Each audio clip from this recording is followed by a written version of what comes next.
Dibaca ini. Dibaca. Siap mendengarkannya?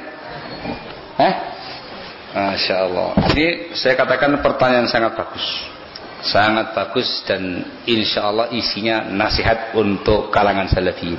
Bagaimana sikap sebagian ikhwah yang mentahdir ikhwan lainnya sesama salafiyin, di jamaah yang sama, di masjid yang sama, di tempat talim yang sama, dengan cara mentazkiyah diri mereka sendiri. Contoh, seorang ikhwah mendatangi ikhwan yang lain dengan mengatakan, kamu jangan muamalah sama si fulan, dia nggak thiqah, nggak terpercaya, muamalah sama kami aja, karena insya Allah kami dan ikhwan-ikhwan yang masuk dalam kelompok kami.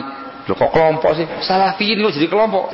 Bisa dipercaya. Bagaimana, mengapa fenomena ini bisa terjadi di kalangan salafiyin? Nah, kalau mengapa ya wallahu a'lam kenapa ini. Itu bukan salah prinsip salafnya, tapi kalau terjadi itu karena oknumnya. Salaf itu merupakan pemahamannya hak, pemahaman yang dibangun di atas Al-Quran dan Sunnah dengan pemahaman salaful ummah. Tapi oknumnya, orang-orang yang berupaya meniti jejak langkah di pemahaman salaf adalah manusia biasa, kadang salah, kadang lupa dan segala macam. Ketika terjadi yang semacam itu harus diupayakan nasihat. Dan yang patut untuk disoroti ya ikhwan adalah fenomena tahdir di kalangan salafi. Jelas sesuatu yang nggak mungkin dan nggak boleh terjadi. Ingat yang saya bahasakan, salafiyin, bukan antara ahlu sunnah dan ahlul bid'ah, tapi di kalangan salafiyin. Haram hukumnya di kalangan mereka terjadi yang namanya tahdiran. Bahasanya apa? Tahdiran. Adalah ya juz. Nggak boleh apa? Haram hukumnya di tengah-tengah mereka terjadi fenomena yang semacam itu. Nggak boleh. Harus terus ditingkatkan ukhuwah Islamiyah, ukhuwah imaniyah di antara mereka, saling mencintai, saling menyayangi, saling menghormati, saling membantu, saling ta'awun di antara mereka. Mereka adalah orang-orang yang asing, ghuraba. Mereka itu qillatun bainal muslimin, sedikit di kalangan muslimin yang ada. Mereka yang diharapkan bisa mengamalkan sunnahnya Rasulullah SAW, yang dia diharapkan mendakwakan sunnah Rasul, bisa diharapkan sebagai percontohan bagi umat yang lain akan akidah mereka, ibadah mereka, akhlak yang mereka, muamalah mereka. Maka tidak boleh terjadi di tengah-tengah mereka yang semacam ini. Ketika terjadi perselisihan, ikhtilaf di kalangan salafiyin, tidak lepas dari 3 jenis perselisihan. Yang pertama, bisa jadi itu ikhtilaful afham, salah paham, beda paham.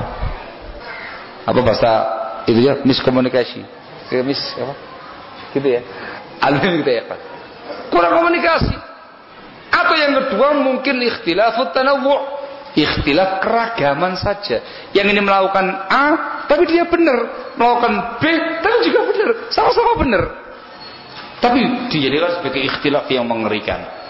Poin pertama dan poin kedua ini sesungguhnya bukan ikhtilaf, dan tidak boleh dijadikan sebagai ikhtilaf, tidak boleh dijadikan sebagai sebab percekcokan, permusuhan, apalagi sampai tahdiran adalah ya juz. Ini semuanya perkara yang maklum umum di kalangan para ulama dan para fuqaha. Atau yang ketiga, ikhtilafut tabad. Ikhtilaf tabad, yang satu di atas kebenaran, yang satu jatuh dalam kesalahan yang nyata, yang menyimpang, entah kemaksiatan, entah kemungkaran dosa besar, atau mungkin penyimpangan pemahaman dan segala macam. Ini yang perlu diatasi. Ini yang namanya ikhtilaf. Kalau mau dibahasakan al-ikhtilaful muhaqqaq, ikhtilaf yang nyata, yang terjadi, yang betul-betul ikhtilaf. Yang ini saya paham ya. Kalau terjadi yang ketiga ini, maka yang dilakukan bukan langsung main tahdzir, bukan langsung main tahdzir, tapi harus ada upaya apa ini? Nasihat, ada upaya menegur, menasihati, tausiyah bil haq. Kemudian nasihatnya juga dengan cara yang baik, dengan cara yang lemah lembut, dengan cara yang hikmah, melihat bagaimana sikonnya, situasi dan kondisinya, timingnya tepat ataukah tidak, uslubnya, cara penyampaiannya betul apakah tidak, lihat bagaimana kejiwaan orang tadi, siap ataukah tidak menerima nasihat. Nasihati. Sudah kamu nasihati, belum berubah, jangan putus asa. Teruskan yang berikutnya, nasihat lagi, dan lagi. Kok nampaknya kamu yang menasihati kok gak mempan?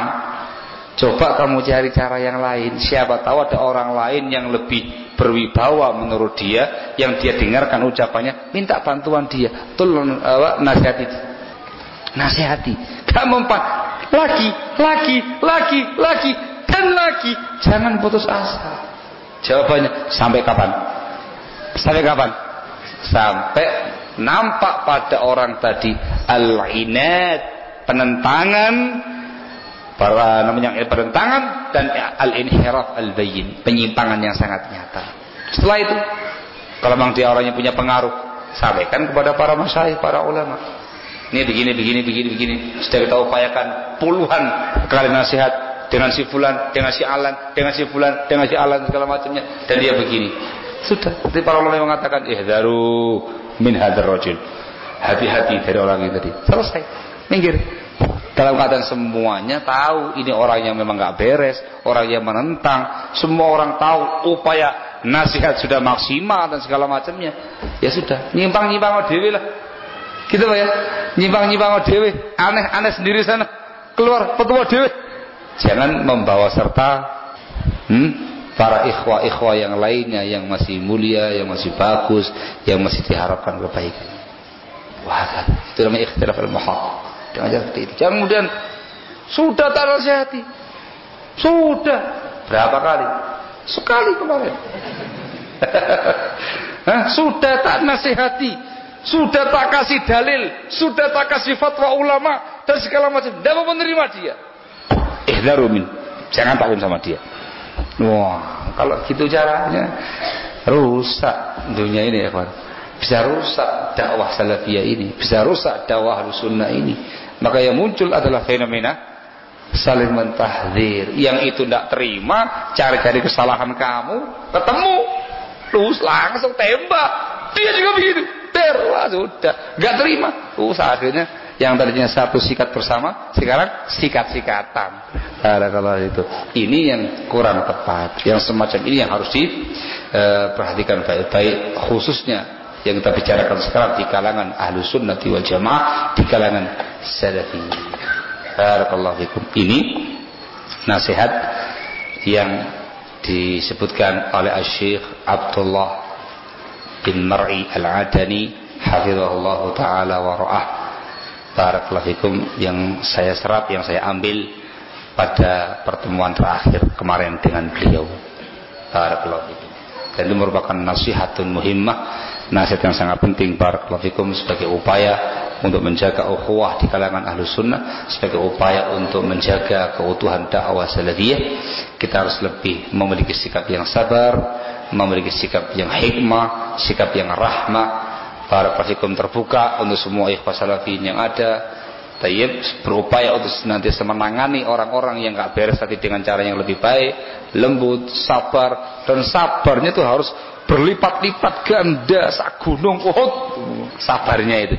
Orang yang gak beres biarkan dia menyimpang dengan sendirinya, tidak kemudian meninggalkan hal-hal yang gak diinginkan di tengah-tengah dakwah salafiyah. Barakallahu fikum. Dan tolong jangan sampai terjadi fenomena saling tahdzir mentahdzir di kalangan salafiyin. Sekali lagi di kalangan salafiyin. Barakallahu fikum. Mudah-mudahan bermanfaat. Kurang lebihnya saya mohon maaf. Subhanaka wa bihamdik, asyhadu an la ilaha illa anta, astaghfiruka wa atubu ilaik. Fadhalu hafizakumullah.